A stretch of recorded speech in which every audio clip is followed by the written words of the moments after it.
Every so often, boxing gives us a fighter willing to risk it all, daring to move up in weight to challenge greatness head on. Size is often seen as a deciding factor, but it's not that simple.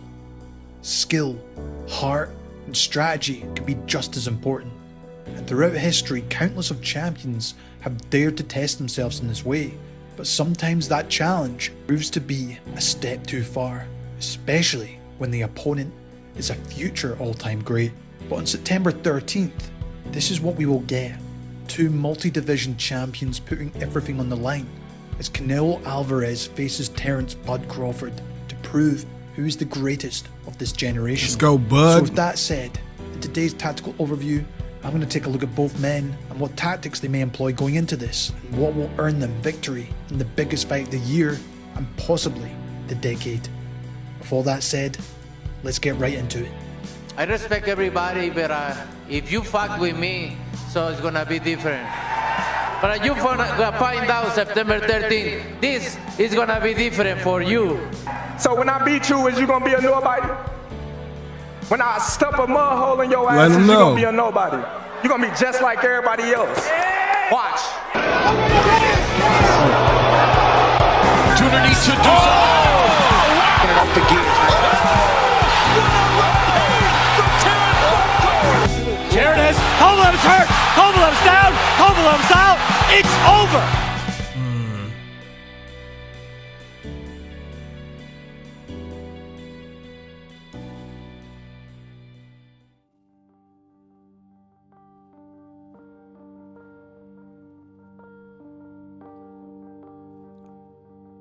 Let's start off with the challenger, Bud Crawford, and he is no stranger to these challenges. He's already a two-time undisputed champion from 140 to 147 pounds, while he became a four-weight world champion in his recent win over Madrimov at 154. Now he's daring to go even further, jumping up another two-weight divisions to challenge the fate. I'll say the Madrimov fight, it was so-so. It wasn't the greatest performance. I didn't think this fight would actually get booked after the Madrimov fight, but I'm happy it's here. Ace of boxing. This is a move though he's talked about for a while, as he aims to cement his legacy of becoming a three-time undisputed champion. So your goal was to go up and become undisputed in 3 different weight classes. There you go. That never been done before. Right. It's greatness. Like I said, this is my era, and I'm taking it.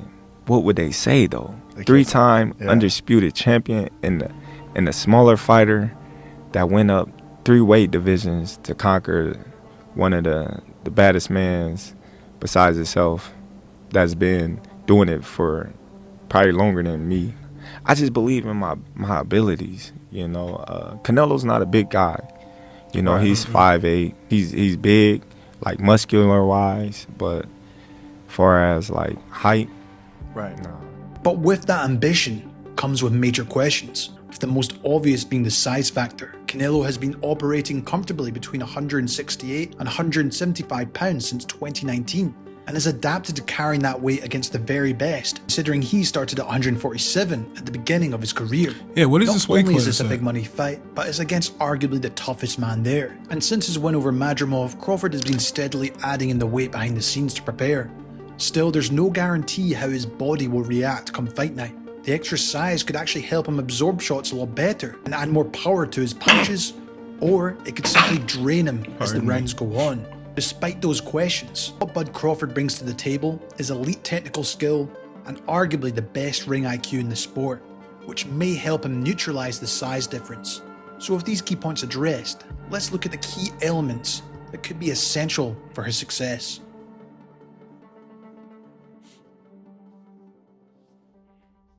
When Crawford's at his best, he dictates the fight with his own range, rhythm, and tempo. In his last 4 fights, he showed this clearly. Madrimov, Spence, Avanesian, and Porter struggled to get fully comfortable against him. Against Porter, he anticipated the rushes and punished him coming in. Against Avanesian, I think it'll be similar with Canelo with the rushes. To the body or guard before eventually standing his ground and countering him when the openings came. Against Spence, his downfall was overextending and committing. Crawford timed him and made him pay. And against Madrimov, the awkward style took more time to figure out, But eventually Crawford's southpaw counters, combinations and body shots wore him down in a strong finish. Against Canelo though, the task is different, as Alvarez fights with a very tight active high guard, as he looks to close the range to unleash his He's gonna punish shots. that body. Imagine Crawford will likely need to spend more time fighting on the outside in this fight, establishing his jab, using feints, and constantly be moving laterally so Canelo can't set his feet. However, Crawford can't just run. At times he'll need to hold his ground, smother Canelo's work, and fire back, similar to what he did against Avanesian. The real big question for me though is whether his counters will carry enough power at this weight to keep Canelo honest in terms of committing. I do think the southpaw stance will also be a big factor for Crawford in this fight. Bud occasionally does like to start in an orthodox stance, as he looks to assess his opponent's approach. Nevertheless, I do think that southpaw stance will just give him that little bit more time and space, while also helping him control the distance with the lead hand. And with a fighter with such elite IQ in front of you as well, the added beat of timing from that stance could be crucial in disrupting Canelo's forward march. But for me, the long to mid-range game is the way Terence has to go. Furthermore, another criticism Canelo has faced in recent years is his inability to cut off the ring as cleanly, something highlighted in his recent fight versus Skull. While a big part of this may have come down to Skull's unwillingness to engage, Crawford can still take something from this, and that of course is the constant movement. There's every chance he frustrates Canelo into chasing and overreaching, but it can't just be evasion for 12 rounds. Bud will also need to pick his moments to stand his ground, as I discussed, but this is where the discipline with the lead hand will become crucial. Canelo's entire style is built on front foot pressure, behind that high guard, and baiting opponents to commit so he can counter you himself. But when fighters refuse to bite, he has to keep stepping forward onto that lead foot, and that's when he's most vulnerable, as it gives him a brief moment of being slightly off balance, while he can sometimes square up going into this position. I've seen many fighters in the past exploit this when he steps in, using the jab before stepping off to another angle. For Crawford, I think that probing jab could do more than score. It can blind Canelo, he's got a great jab, and stop him from setting. From there, Bud can build off it. A jab to a hook, a probing shot to a sharp jab, or straight shots down the middle before pivoting out as well. And that kind of rhythm control combined with the switch hitting and lateral movement may be his best chance of dictating the terms, making Canelo fight on his rhythm rather than the other way around.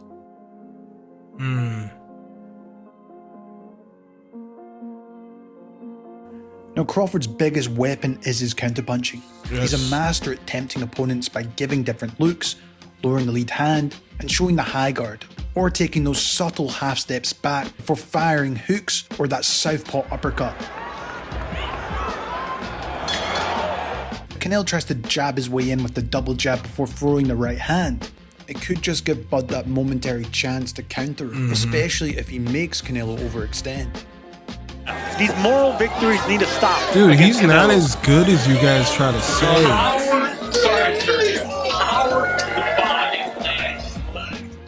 I say minus without the horse meat, if you feel me. I think Canelo's average. I don't think he's a superstar without the horse meat.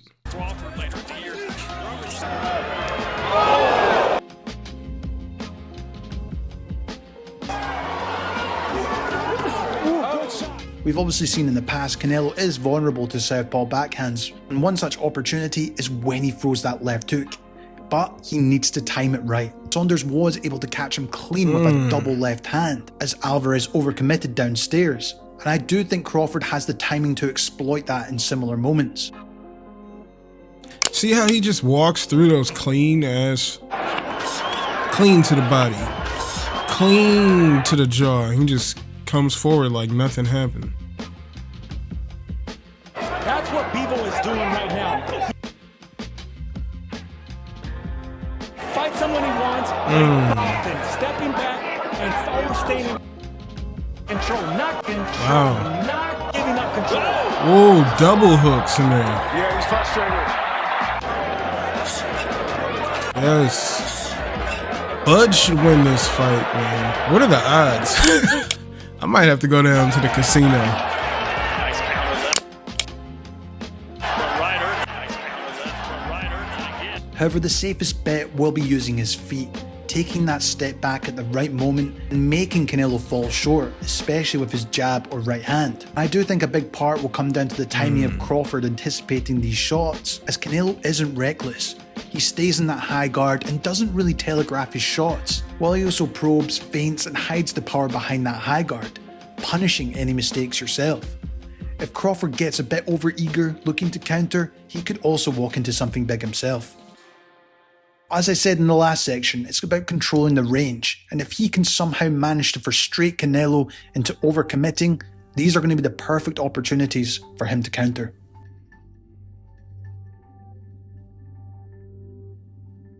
For me, one of the key and crucial areas for Crawford is the consistent work to Canelo's body.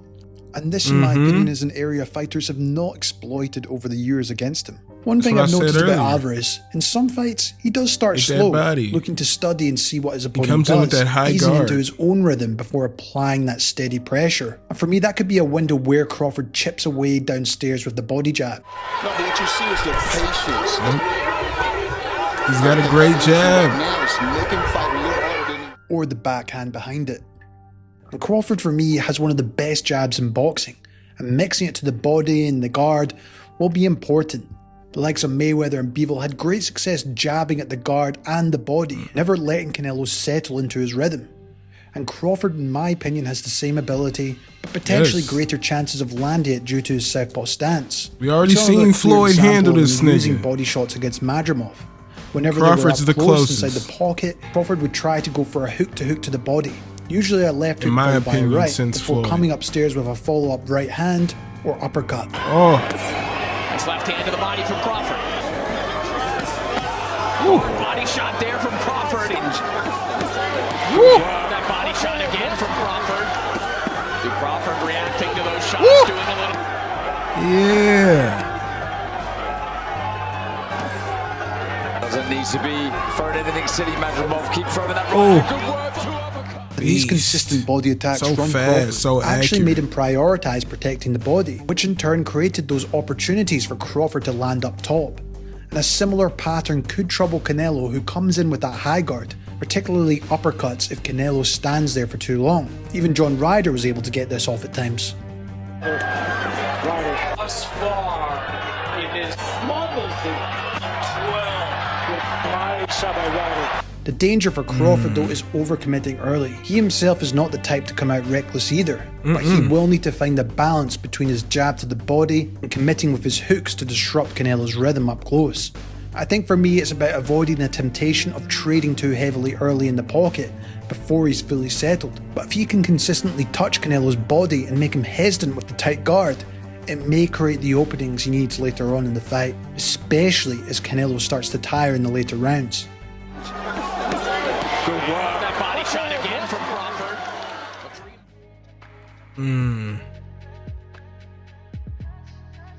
Another element that could play a big role for Crawford is his ability to put shots together in combinations. While Canelo tends to be more economical now with those single powerful shots, Crawford thrives when he mixes his punches and builds layers into his attacks. We've seen him do this time and time again, as he fired 3 to 4 punch bursts after making Porter miss, overwhelming him before Porter could reset. While against Madrimov, as you saw, those body shots drew the guard down for him to go upstairs. Well, it was the same story with Avanesian, as he flowed seamlessly into uppercuts and hooks, and quite often it's the second. It seems like they're favoring. I definitely got Bud all the way in this one. That land the cleanest for him. Taking it off the gears. It's the variety that could be crucial against Canelo.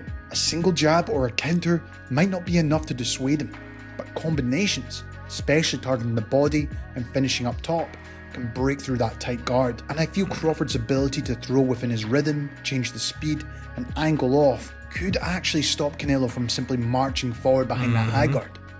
Another key tactical reason why Bud should throw like this is that it can also frustrate and force Canelo to take a step back and reset. Could give him more time to reposition himself as well. Whooping that nigga ass. Risk, of course, is lingering in front of Canelo for too long. Throwing in those combinations means giving him a chance to time something big in between as well. Crawford will need to find the perfect moments to unleash these bursts before he looks to change angle, otherwise Canelo can come right back. But if he can blend the counters with the short, sharp combinations, it might just be the most effective way to grab the judge's attention by landing the consistent, visually pleasing shots on Canelo. But one thing is for sure, this Bud's won't be got an this easy one. task.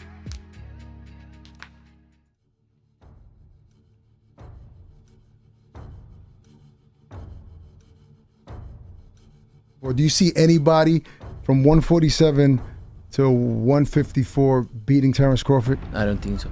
What if he were to go up to 160? We know you're not going down, but would he beat everybody at 162? We don't know. We don't know. He's a great Great talent. fighter. So fight him. Yeah, fight him. Is But the he's fight, not is it going down to completely off the 160. table? It's completely off the The table. only way he'll fight him if Bud goes up to 168. 168, yeah. Yeah. Like you say, if I beat him, everybody's gonna say, he was too small, and I have nothing to win. Right.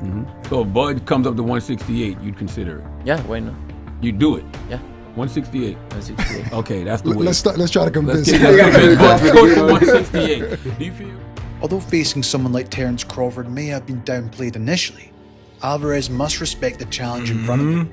Crawford is moving up in weight, but has shown he's extremely confident in his chances, and that confidence alone makes him dangerous. But still, the weight of expectation rests firmly on Canelo. He's been campaigning between 168 and 175 pounds for the past 6 years, fully adjusted to facing much bigger men. On paper, this is his territory. But since his loss to Bivol, criticism has followed him, as the recent opponents at super middleweight have all been legitimate fighters, apart from Charlo moving up from 154. Question is still lingering on whether Canelo is still testing himself at the highest level. For many, a showdown with Benavidez, including myself, is the true proving ground of his greatness. That said though, Crawford, despite being the smaller man How tall moving is up, this Benavidez carries guy? all the tools to upset him, and the comparison has been made of Sugar Ray Leonard moving up to dethrone Marvin Hagler, a smaller, sharper boxer daring to challenge an established force at a higher weight. For Crawford to pull it off, he may need the performance of his life, whereas Canelo can't afford to treat this lightly. If Alvarez is anything less than his best, 6'2", he could be in for a rude awakening. 28. So now let's He's turn our young. focus on Canelo and what will be required for him to win on September 13th.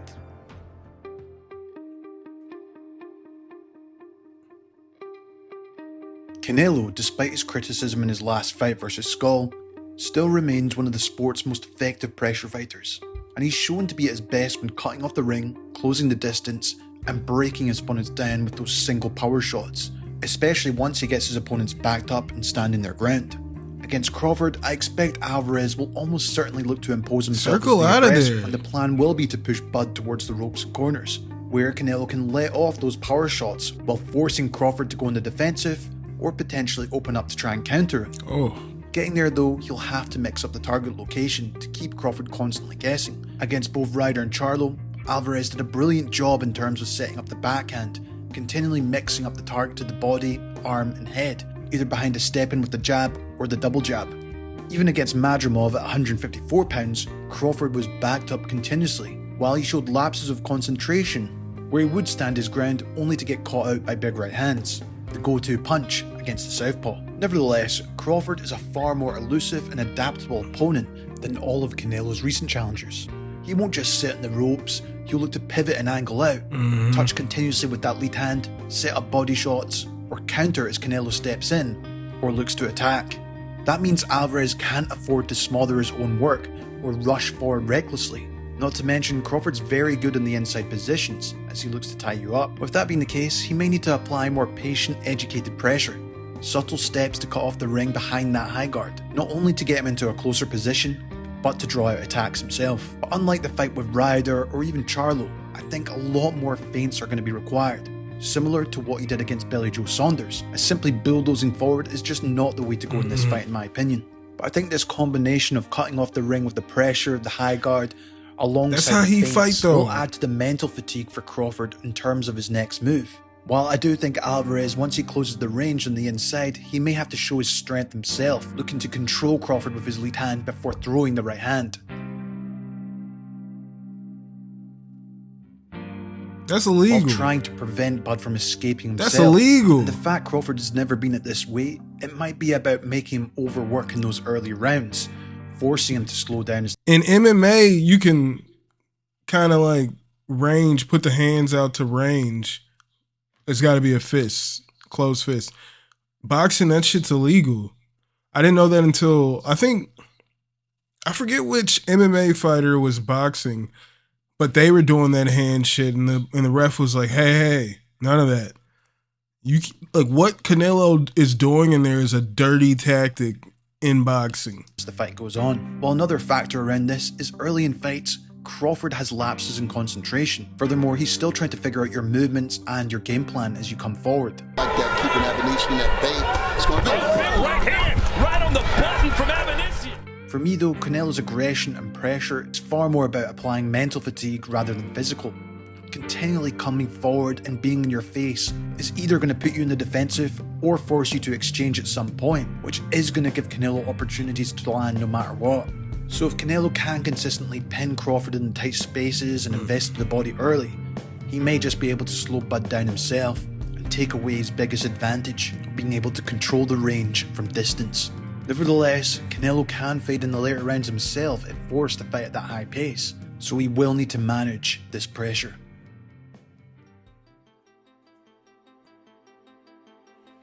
This is evidently a fight between the power puncher who wants to back the boxer up and just nail into the body or head. Canelo's looking for the big shot. There you go, the big heavy shot. Nice defense. Another key weapon for Alvarez will be the variety in his attack, particularly with his lead hand. Even if Bud does fight as a southpaw, using that lead hand to disturb Canelo's guard, I still feel Canelo's jab will help him set the range and back him up at times.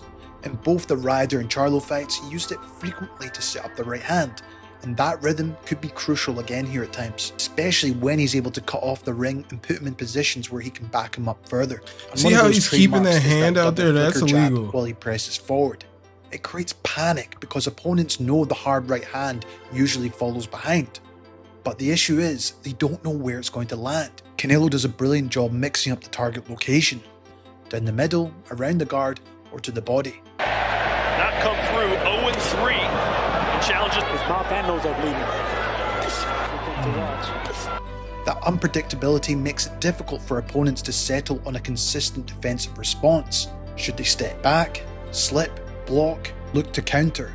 Either way, one mistake results in them taking a huge shot. Like Chris said earlier. Oh, and a 1-2, and that just sapped all the strength out of John Ryder. Against Ryder and Charlo in particular, it was the right hand that eventually opened up the clean shots down the middle. Interestingly, against Saunders, the southpaw, he would repeatedly duck to avoid the right to his left, which in principle is a great move for the southpaw to avoid these looping right hands. Nevertheless, in that Saunders fight, Canelo showed his ring IQ by adjusting and timing him with uppercuts instead of wide rear hooks, which left Saunders exposed to these punches. 68-66, Canelo. And this is a move Crawford uses himself. Be mindful when to time to use this movement, otherwise Canelo's gonna get him. It also isn't just the backhand though. Canelo's shovel left hook is one of his signature weapons, thrown with little telegraph from behind the high guard. He disguises it so well as he throws it from a lower position, as he whips it to the head or body. This in itself makes it very unpredictable to defend against, as you have to block the right location, otherwise you're going to feel the damage. But sometimes you even condition his opponents to expect the jab, only to spring the hook unexpectedly, as seen in the Berlanga fight. And even if Crawford is in the southpaw stance, the way he probes out his hand leaves him open to the body there, or even over the top. And I do think this will be a key punch at times for Canelo to keep Crawford guessing, especially if he's also making him hesitant about the right hand. Just out of range, he's in the danger zone. Furthermore, Crawford, who's more comfortable as a counterpuncher, these mixed attacks present a unique problem for him. He can look to step back, check hook, or slip the jab. Canelo's ability to explode and target different areas while not telegraphing his shots at times makes it risky to rely on any single defensive action. But for me, the lead hand feints will be vital for Canelo to set up those power punches against him, whether it's the left hook or the various right hands. Nevertheless, if Canelo starts getting timed by Crawford's counters, the answer won't be simply to bulldoze forward in my opinion. He'll need to keep changing the looks each time he engages. The power has always been concerning for me. Reads for him to counter, but the variety of Alvarez is one of his greatest strengths in my opinion. The question is whether Crawford will be sharp enough to anticipate in real time, or even take the shots. Yeah. You can can tell Billy Joe is worried about what's coming back, because Canelo makes a small feint and he gets a reaction instantly from Billy Joe, and that's when the guy knows when he gets hit, it hurts. And that's exactly what we see with the opponents of Canelo. If it comes to Kovalev or Jacobs, all these fighters were worried about the counters, the explosive counters of Canelo. As much as Canelo needs these mixed attacks, I also feel counter-punching opportunities up close are going to be essential in this fight. Crawford, as disciplined as he is, has shown moments where he throws out unnecessary jabs or gets careless under the pressure in the exchanges, sometimes taking one to get one himself. If Alvarez can vary the output and draw those mistakes, I do think at times he'll have the timing and power himself to punish Crawford. Another reasoning behind this counter-punching approach is that Canelo does fire big shots and looks to cut off the ring, which does see him slow down. And with that being the case, he may need to stand his ground more in the pocket at times. As I already mentioned earlier, Crawford has to push the pace at times with his quick combinations if he wants to win this fight, in my opinion. But ironically, these moments could actually favour Canelo, super nice, as it forces Bud to take risks. Alvarez has shown over the years he has the ability to block, parry, catch shots, or use waist movement before immediately returning with sharp counters. And I think the Munguia fight was a reminder of that, as it's very dangerous trading too long with Canelo. Even when he's forced to absorb combinations or push back, he stays composed and always seems to find a way to fire right back. Oh! Munguia is down for the first time in his career! Another aspect of Canelo's counterpunching in this fight is simply that high guard is a bait. He knows opponents see it as a target, and he uses it to set traps, either slipping, pulling, or catching and shooting off it, especially as he applies steady pressure. And that temptation at times could draw Crawford into letting his hands go, only for Alvarez to punish him in return. Of course, it only takes one well-timed counter from Crawford to flip the momentum, which is why these exchanges will be so critical. The last area I want to address about Canelo is more of a physical, but possibly a mental aspect as well. It's how he handles himself in a high-tempo fight. We saw the signs of it back in 2021 against Bivol. When forced to work at a higher pace, his output dipped, and he struggled to maintain that same sharpness late on. While his last 4 opponents, he seems to have just coasted towards the end. Not really pushing to get the finish, but just doing enough. But as much as Crawford might be the smaller guy, I think he'll still be the kind of fighter that will want to test Canelo at points. His movement, feints, and quick combinations force you to reset constantly yourself, especially if Alvarez struggles to cut off the ring or apply pressure. There is the big risk he burns himself out. Nevertheless, Canelo has been more economical with his punches, often relying on those single powerful shots rather than the flurries he used to throw. And against Crawford, he'll need to keep that same discipline though, picking his moments and investing in the body early, and avoiding the long wasted combinations that could actually play into Crawford's countering game. But he needs to find that balance to make Crawford work. Even the steady forward pressure forces Bud to move his feet, slip and think, which could very well see Crawford slow down at some points.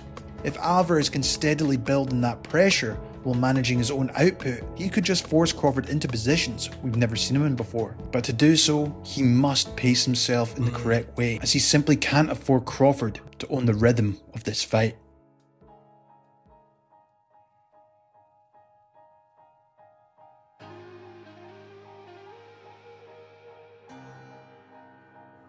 When this final bell rings, the fight will be remembered far more than just another championship bout.